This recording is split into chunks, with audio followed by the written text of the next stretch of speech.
Heard that, folks. Give it a nice shout out. Give it a nice rating if you got it. IMDb, Letterboxd. We like bad reviews too. We read all of them. We read all of them. It's very interesting to us. Yeah. Tell us the bad ones in person, though. Don't put it on. First off, congratulations again. Amazing job. Seeing this, it feels like an awesome double feature with MacGruber. And I was just curious, you mentioned rewrites, and how much of the tone was found during the edit as opposed to during the writing? Because it just felt like, it's more serious than MacGruber, but a little bit of that DNA there. And, Yeah, I mean, that's what was kind of nice about taking so long to film it. Again, we started in 2019. I think finished shooting like 2 weeks ago. I shot an insert with my dad.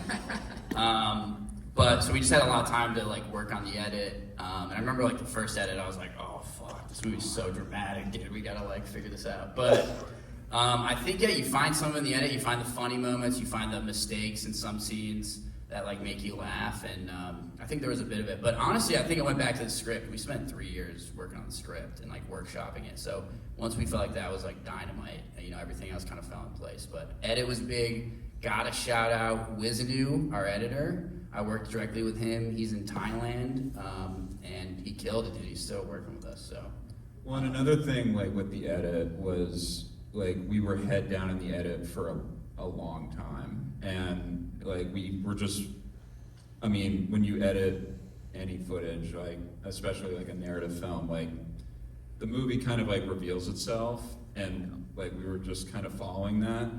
But we were like, is this movie is it funny? Like, we don't know. Like, we're just too in it. And then we had a test screening in New York City, and we got laughs, and we got like a good response, and that honestly helped us a lot in like figuring out the last couple tweaks and stuff, and like seeing what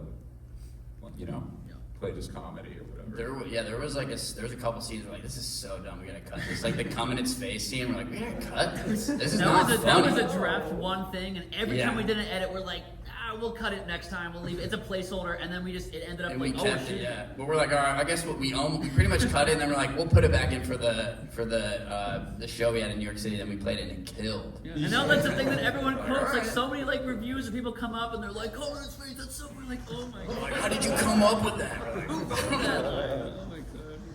Yeah. We got a question over here and then over here. Hi, my question is, that original Mustang you had in there, where did you get that? Is that somebody? Does that belong to somebody? That was, I believe it was either through Craigslist or Facebook Marketplace. We were just reaching out to people. We paid them $50 a day, and we like used that I think for like 10 days. And I mean, I love that car. I kind of wish I bought it so we could have Blind Cop like crash into shit or do some crazy stuff with it, but we couldn't afford that. But yeah, I mean, the only thing is that car gave us so much trouble. It's like we had to get a big stick and like tap the starter every time to turn it on. But it just looked beautiful. The blue interior. I mean, yeah, love that The car. way I feel about it is, of course, that's Schmidty's car in the film, and I always think that if things were to go cosmically right and Blind Cop were to blow up and I had the money, I would do what Viggo Mortensen did in Lord of the Rings when he bought the horse at the end because he fell in love with it. I would buy that car, and I would have it with me, and that would be the dream. Yeah, also the school, was that an old high school or? Yeah, it was old high school, and the guy was like turning that into some like creative agency or like school or something, and there was no electricity. I think we paid him like $100 a night, and we're like, hey, by the way, we're gonna use like blank guns and stuff. And he's like, yeah, that's cool, do what you want. We got blood everywhere, no questions asked. That guy was awesome. It was perfect because it was like all gutted. Yeah. But we had to bring a generator, we had to bring porta potties. It was kind of So we had to shoot at night because we shot that in the summer of 2021. And that was so in hot. a residential area. That wasn't actually like in, of course, in some abandoned warehouse. Like if you walk out that door, there's just people's houses that they live in. Right, and everyone was fine with it, I guess. Yeah, it was Atlanta, they were used to it. Yeah, it was fine. My question is, I just want to say I'm so happy I got the chance to see it because I was waiting to see a low budget mainstream film in theater instead of like the Netflix or A24 film. Is there an audience for low budget mainstream films in theaters, do you think? I mean, that's you guys. That's all you guys out here. So I hope so. I mean, we're trying our darnest, right, to make these indie films, and it is tough. We don't have any studio backing. We did this without a studio, just with crowdsourced money and then our own money over the course of years. And even with these theaters, like, I just reached out to Paul and I told him a bit about the movie, and he was game to like host us. So it's really been that. It's just been like down and dirty grassroots, emailing, cold calling anyone we can, and just trying to spread the word, because we feel like the movie's worth it. We feel like we should show it in theaters with the communal experience, because that's what this is all about for us. We have had to do like everything at every step, but it's so surreal because we have gone so much farther than we thought was possible at the beginning. And the festival isn't really well, now we're doing the roadshow and all this stuff, and I feel like I'm just so grateful for it, because honestly, the best part of all of it, like, it's not the potential, oh, maybe we make money, maybe we get whatever. It's like sharing it with audiences, and people get it and they connect with it and they laugh, and like, that is the ultimate fulfillment to me. That's the thing that makes me the happiest. So like, nights like these are awesome, always. Yeah. But I think it really comes down to having a good team. And like, we have this team that has dedicated so much of their lives and will come out to these screenings. And sometimes we don't know if 3 people will show up or like 100. So it's always a gamble. So I appreciate my brothers, my partners over here. I love them, and we keep trucking on. So. What were some of the unique challenges, but also unique benefits of shooting in a place like Syracuse that's not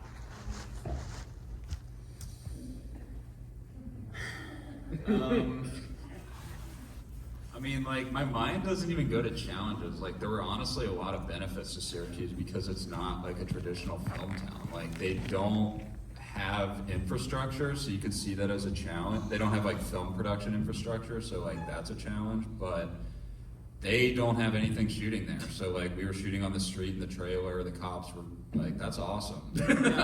Like, we found all these locations that were great. I don't know. I mean, that was the real benefit, right? Yeah. I mean, when we mentioned that we were actually like driving, that car was actually on a trailer, Syracuse Police Department was not happy about that. That's not legal at all. But when we first got pulled over and they were kind of like, yo, what the fuck are you doing? We were like, oh, sorry. We're making a movie. We're shooting a movie here in Syracuse. And she instantly was like, wait, really? What is it?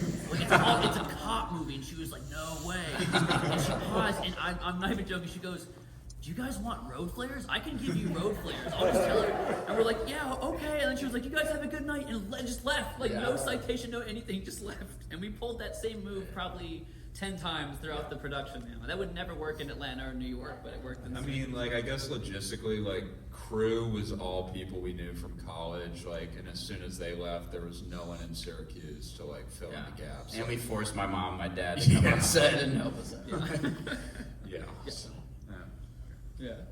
I mean, the other thing with Syracuse, like, we couldn't do this in LA. We probably couldn't do most of that in New York City. Like, again, shot it run and gun, 0 permits, like, no permission. We're just like, we're gonna do this. And when we started, a lot of us were like 21 to like 23. We're young and dumb and ignorant. We didn't really know the repercussions or what potentially could happen. And I think there was one night we ended up in a cop car, but it was fine. Like a real cop car. But it wasn't something we did, to be fair. It wasn't something we did. But they were super supportive. Again, we would just be like, we're shooting a movie. Usually we'd be like, we're college students, give us a break. And everyone was like, yeah, cool. But it was great. Can you hear me? Yes. Yeah. You obviously put a lot of effort into the script. Did you experiment with improvisation? How did that work? Why did you abandon it? Did you put improvised parts in the film? Can you talk about that?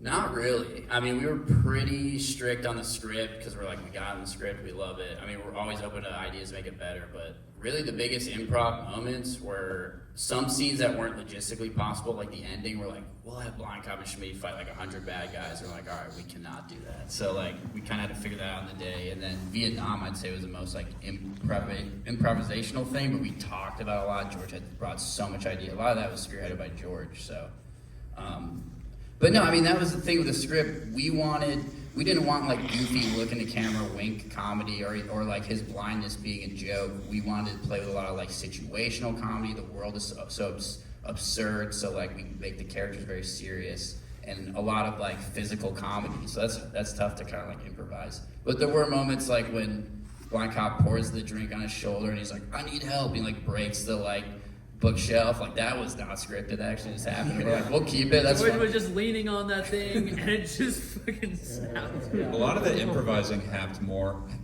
A lot of the improvising happened more in just like the production and less so the script. Like locations, a location would fall through. We'd kind of have to improvise like another location or like blocking or action, stuff like that.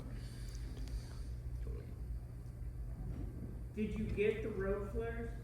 Oh yeah, Yeah, I think she gave them to us. we lit them when we I rapped think too. we like smoked a joint with them. Yeah. So I noticed all the goons have ski masks. What was there a motivation for that, or was that more of a logistics thing? I mean, the biggest motivation is like we could use the same people like 20 times in a row. So we got shout out our stunt coordinator Roberto Bishop. Woo, woo, woo. Yeah, Roberto. I think we tallied it. He dies like 9 times because he was willing to do these death-defying stunts. But I mean, there is some like philosophical, interesting stuff of how Blind Cop sees every criminal as like a mass vigilante. We can see their eyes, we can't see his. Like, there's something kind of interesting about that too. Yeah. Well, I feel like one thing that Alex said, you kind of early on with the whole like ethos of it was, it's kind of playing into that trope of, oh, you know, they're all faceless, nameless bad guys. They don't have families. They don't have lives. They don't, you know, as long as the good guy is killing them, it's fine. You don't think about it. And I feel like part of what you wanted to do with the movie was kind of the whole, oh, well, by the end, I guess they are like human beings that he's killing. It's kind of fucked up. You know? But honestly, the biggest reason is just logistically, like, all 3 of us die a bunch of times. Isaac's the last henchman at the end when he's laying down there, which is interesting because that's like their Schmidty who died. So Yeah. it was, that was the main reason. All right, thank you so much. Thank you all so Thank much. you, Have a nice night. Check out the merch if you want. Thank you so much for coming out.